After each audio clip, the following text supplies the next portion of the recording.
Hello, I'm Hannah, and this is Hannah's Books. Nonfiction November has been a wonderful month so far. Today, I want to talk about two of my favorite reads, Esther Rutter's This Golden Fleece and Clara Parkes' Vanishing Fleece. I went through a few hoops in the video presenting my Nonfiction November TBR to explain to you why these books about wool and knitting should count as meeting Isla's prompt sport. I'll link below so you can check it out if you think you can be convinced. I really enjoyed both books. Honestly, I was assuming I would like them since I'm a long-term, almost daily knitter, a little obsessed with all things fiber. I also admit I'm perhaps overly fond of the subgenre of nonfiction books where authors set projects for themselves or challenges they want to meet over the course of a year. But even for readers who are neither knitters nor fans of that particular subgenre, these books might appeal to you. Between the two of them, they have a lot to say about the history of women in general, the history of industrialization, the importance of regional differences on environment and cultures and economic development, the differences between American and British cultures, and the impact of globalization on contemporary small and medium factories and industries. I highly recommend both these books, ideally read together, despite the fact that they are in many ways quite different. Esther Rutter's book, This Golden Fleece, is subtitled A Journey Through Britain's Knitted History. After receiving a Christmas present from her mother of some Shetland heritage yarn in 4 relatively neutral colors, Rutter began to dream of casting on a project that would be specifically appropriate for this particular yarn of hers, a project that would fit with both the hardiness of the wool, but also with the history of the wool. As she writes, the Shetland wool demanded more of its knitter. It issued a challenge and an invitation that I find a pattern that allowed it to be itself. To do this, she needed to understand its genesis and its story.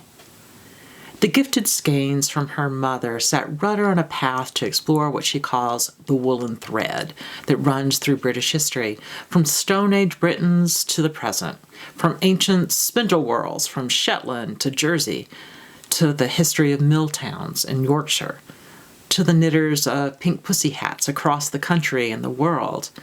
She leaves her job and plans to spend a year unpicking Britain's woolly story and knit her way across the British Isles.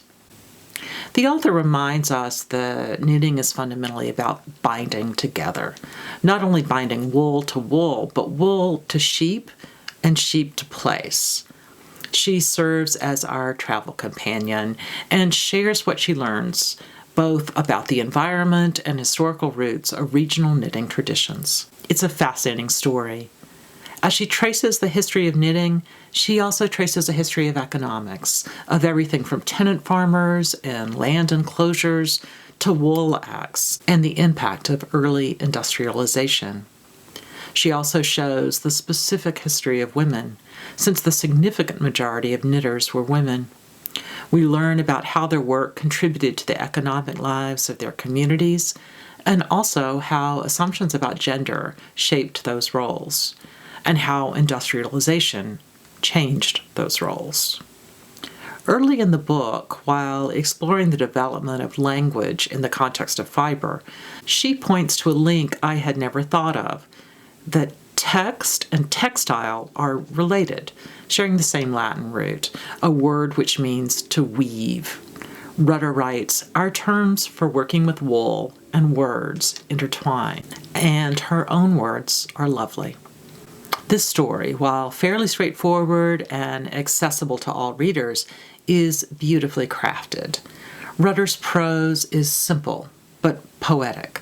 She herself is a charming narrator with a kind and open style of interacting with all the other characters in her narrative. The structure of her chapters seems at first to be just a random chronological listing, but it becomes clear by the end how her journey builds on itself and leads to a very satisfying conclusion. Although the book is obviously nonfiction, it has many of the attributes of a good novel.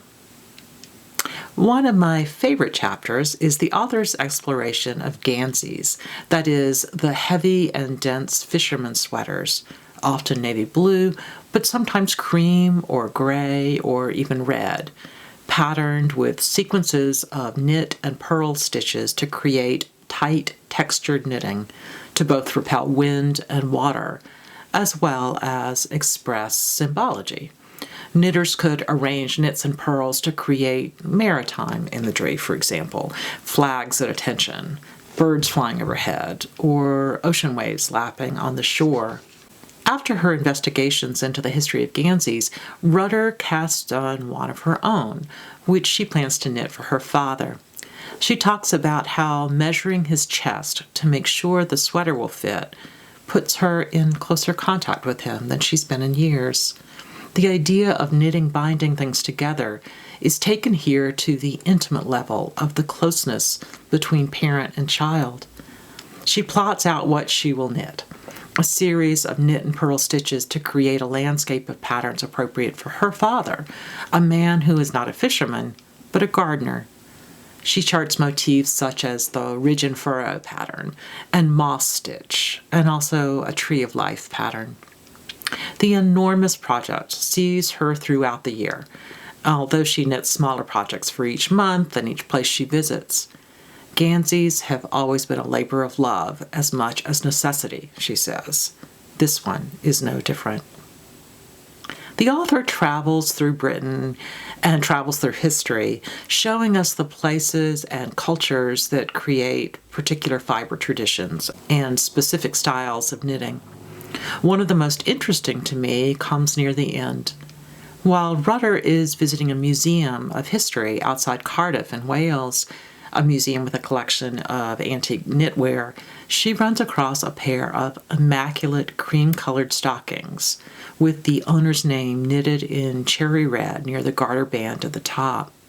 Instead of disintegrating from use, as most knitted socks would, these stockings were still pristine, knit following the Welsh tradition of having handmade funeral stockings. Often funeral stockings were made to give as wedding presents, or even as gifts for children. When the owner died, he or she would be buried in them. This particular pair exists in the museum still because the owner died of dropsy, leaving her legs too swollen to fit in the cream-colored stockings. The author follows the story of knitting for death with a story about knitting for new life, knitting for newborns, in history and in the present. She ends her journey by presenting the finished gansey to her father and working on a special shawl to wrap around a particular anticipated babe. In her conclusion, the author compares the importance of wool traditions to other folk traditions. Let me share a passage with you. Looking to the world of folk music, where the concept of tradition bearers is strong and relevant, I find a useful parallel. Singers not only transmit older songs learned, often by ear from other singers, but are also free to amend lyrics, tempo, tone, and style. Authenticity can be difficult and complex to define, but providing their original source is openly acknowledged, usually in the form of a spoken introduction or track note, a singer's role is to enliven as well as preserve, to breathe new life into the old songs. Unless they're sung, the old songs die, and though folk music diehards may bemoan new styles of performance, they grudgingly acknowledge the need for newness. In this way, folk memories, melodies, and lyrics do not die but grow on, like a vined plant twisting itself across the body of an old tree. To me, tradition is important, not just because of its attempts to preserve the ever-changing, but because of its ultimate function, to draw humanity together, to help communities coalesce. Clara Parkes' book, Vanishing Fleece, Adventures in American Wool, stakes out a very different approach than Esther Rutter does in her discussion of all things woolly in the UK. Instead of exploring the history of hand knitting and hand spinning as Rutter does, Clara Parkes lays out the story of what happens to the wool itself, from the shearing of the sheep to the reeling of the yarn. That is the process of taking wool from fleece to skein. Instead of exploring the stories of particular places and their patterns as they developed over time, Parkes writes about contemporary and commercial production of wool. She realized that, as she writes, this is my Michael Pollan moment. But instead of partaking in some element of the production of food, she visited a sheep farm where her wool got its start. Like Pollan shows us with food, Parkes looks for the artisanal, the locally sourced, or at least nationally sourced when it comes to wool. Like Rutter, Parkes ostensibly follows the story in a pseudo-memoir-like way. She writes about her own adventures following her own bale of wool, which she calls the Great White Bale in honor of Moby Dick, as it travels from factory to factory becoming yarn. Still, her story is far less personal than Rutter's adventures on the yarn path in the UK. I missed the personal, the introspection that Esther Rutter employed so beautifully in her book. To be honest, Vanishing Fleece is not written in a particularly poetic style either. As close as she comes are some rather off-putting images. For example, she writes that the entire project landed in my lap like a fully decorated cake tossed from a moving car. Sometimes Clara Parkes even comes across as almost unpleasantly judgmental of many of the people she meets. Especially in the earlier parts of the book, she often seems to be quite suspicious before she meets them too. The charming and open warmth that Esther Rutter exudes in This Golden Fleece isn't at the heart of Parkes' book. Still, the book is really fascinating in a couple of different ways. One in a way that might only be meaningful to handcrafters, and another that might appeal to a much larger audience. Many knitters have done a bit of spinning, via a drop spindle or possibly on an old-fashioned pedal-powered spinning wheel. Many of us have also experimented with hand dyeing, either with plant stuffs or with commercial dyes, or with packs of Kool-Aid drink powder, the best use of that stuff I have ever heard about. Yarn is still sometimes made by this visible or approachable or understandable process. That is, yarn is made by seeing a sheep being sheared, or less commonly even shearing it ourselves, washing the fleece and sorting it into categories, and then carding or combing the fleece, dyeing the wool from the garden plants in a big pot on the stove, and then hand spinning it to turn the wool into yarn, all before we cast on to knit or crochet our project. But that isn't the yarn we usually use in our projects. Making yarn that way, the way people made yarn for generations, is extraordinarily time-consuming, and is therefore extraordinarily expensive. Garments knit from that kind of hand-processed yarn will cost many, many times the amount charged for sweaters imported from developing countries into the U.S., and that isn't even counting any value added by the knitter, who might have spent a month or more of his or her life hand knitting an adult-sized sweater. Even the wool knitting yarn created in global factories is far from cheap. The joke people always point to is that sock yarn usually costs at least double or treble the cost of the Walmart socks we might buy instead. And again, that's before we spend the many hours knitting. You might be asking the obvious question, why do we pay more for raw materials than we would pay for new store-bought garments? There are a lot of different reasons. One is certainly that the process brings us great joy and peace. Making these stitches is a form of meditation, a way of our hands carrying a rhythm that keeps us on an even keel. It keeps us from being bored. It keeps us from killing people. It helps when we're sad. And at the same time, it feels like a celebration when we're joyful. Even with fairly expensive yarn, knitting is cheaper per hour than most therapy. It's cheaper than most self-care retreats. Per hour, it's usually even cheaper than going to the movies. So even if we knitters didn't produce a thing, yarn might be a worthwhile expense. Anyway, I took that tangent fairly far afield from the point I wanted to make. Even for knitters who have experimented with yarn production, very few of us actually know anything about where the yarn we typically knit with is produced. The author of Vanishing Fleece takes us into an assortment of American factories that do larger-scale shearing, washing, carding, spinning, and dyeing work, all in a way that most of us know all but nothing about. I find that knowledge really fascinating. For non-knitters, the story of the struggles of that, quote, larger-scale industry is really important too. I call it larger scale, but even the largest factories that Parkes visits are pretty small, and they're struggling in this increasingly global economy.